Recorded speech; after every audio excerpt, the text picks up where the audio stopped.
အားလုံးပဲမင်္ဂလာပါဒီနေ့ကျမရဲ့ Lady Surgeon YouTube channel ကနေပြီးတော့မှပြန်လည်ပြုစုပါရယ်ဒီနေ့ကျမပြောပြပေးမယ်ခွဲစိတ်ယောဂ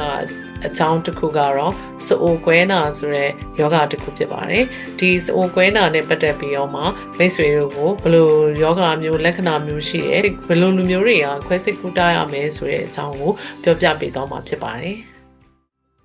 စအိုကွဲနာကိုအင်္ဂလိပ်လို inner fissure လို့ခေါ်တယ်ဒီစအိုကွဲနာဆိုတာဘာကြောင့်ဖြစ်တာလဲဆိုရင်ကျမတို့ဝမ်းသွားပြီးတဲ့အချိန်ပိုင်းမှာ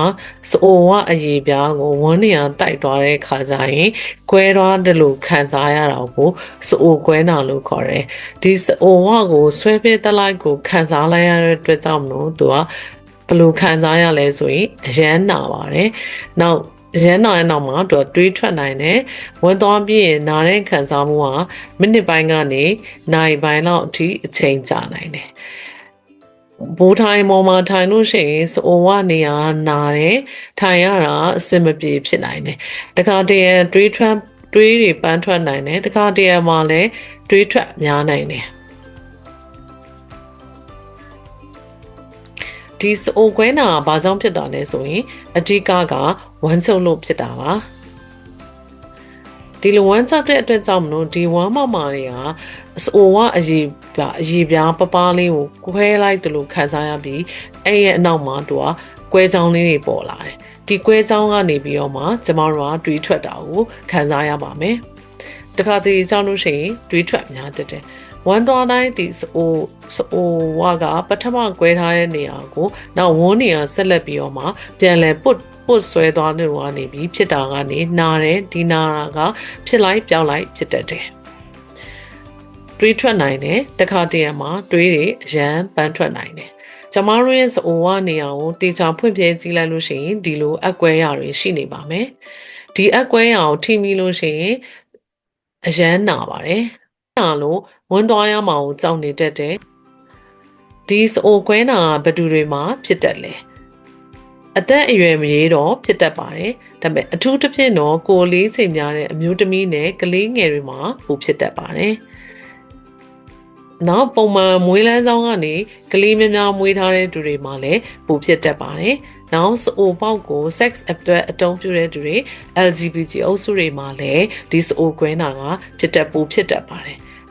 အသက်အရွယ်မရေးဖြစ်တတ်ပေမဲ့လည်းအဓိကကတော့ဝမ်းချုပ်တတ်တဲ့သူတွေမှာဖြစ်တတ်ပါတယ်။နောက်ဥမကြီးမှာ Crohn disease လို့ခေါ်တဲ့ယောဂါတွေရှိတတ်တဲ့သူတွေမှာလည်းဒီစအိုကွဲနာကပိုဖြစ်တတ်ပါတယ်။ဒါကြောင့်ဒီစအိုကွဲနာမဖြစ်စေဖို့ကျမတို့ဘယ်လိုကာကွယ်ကြရမလဲ။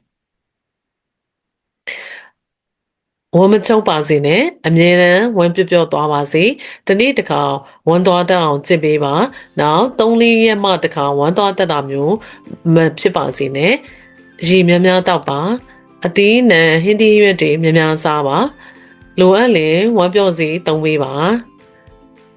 နောက်ကျမတို့ဒီစအိုကွဲနာကိုကျမတို့ဈေးကန်းတွေမတွားပဲအိမ်မှာပဲကုလို့ရလားဆိုကုလို့ရပါတယ်ဒီအိမ်တွင်းကုသနည်းတွေကဘာတွေလဲဆိုရင်အိမ်မှာဝမ်းမတွားခင်မှာစအိုကို Vaseline cream ဒါမှမဟုတ်ရင် Zinc oxide cream နဲ့အရင်လိမ့်ပေးပါဝင်သွားရလွယ်အောင်လို့နောက်အနာတက်တာအောင်ကျမတို့ထုံစည်းနည်းနည်းပါတဲ့ Lignocaine ကျယ်လိုမျိုးကိုဝင်မသွားခင်မှာလိမ့်ပေးလို့ရတယ်နောက် Paracetamol လိုမျိုးအကိုက်ခဲပျောက်စေးတွေတောက်ပေးလို့ရတယ်နောက်တစ်ခုကစားကားရင်ဖန်ရည်ဆေးပေးပါတောင်းအင်္ဂလိပ်လို sit bath လို့ခေါ်ပါတယ်စားကားရည်ဘယ်လိုထိုင်ရလဲဆိုရင်ရေခွက်နွေလေးထဲမှာရေခွက်ထဲမှာပေါ့နော်ရေစလုံးထဲမှာ original sit bath tub တွေလည်းရှိပါတယ်အဲ့ဒါတွေဝယ်ပြီးရေနွေလေးထဲစားကားထည့်ပြီးတော့မှတစ်ခါထိုင်ရင်မိနစ်20လောက်ထိုင်မှာတစ်နေ့2ကြိမ်လောက်ထိုင်လို့ရပါတယ်ဒီလိုနည်းအားဖြင့်အရန်မစိုးဘူးပေါ့နော်အချိန်အတူတွင်းမှာတလခွဲလောက်တင်မှာဒီလိုအိမ်တွင်းကုသနည်းဖြင့်တက်တာသွားနိုင်ပါတယ်အကယ်၍ဒီအိမ်တွင်းကုသနည်းနဲ့မတက်တာရင်တော့ကျမတို့လိုမျိုးခွဲစိတ်ဆရာဝန်နဲ့တိုင်ပင်ဖို့လိုပါတယ်ဟုတ်ကဲ့ပါဒီဗီဒီယိုကိုအဆုံးထိကြည့်ပေးတဲ့အတွက်အားလုံးကိုကျေးဇူးတင်ပါတယ် like and subscribe လုပ်ပေးဖို့မမေ့ပါနဲ့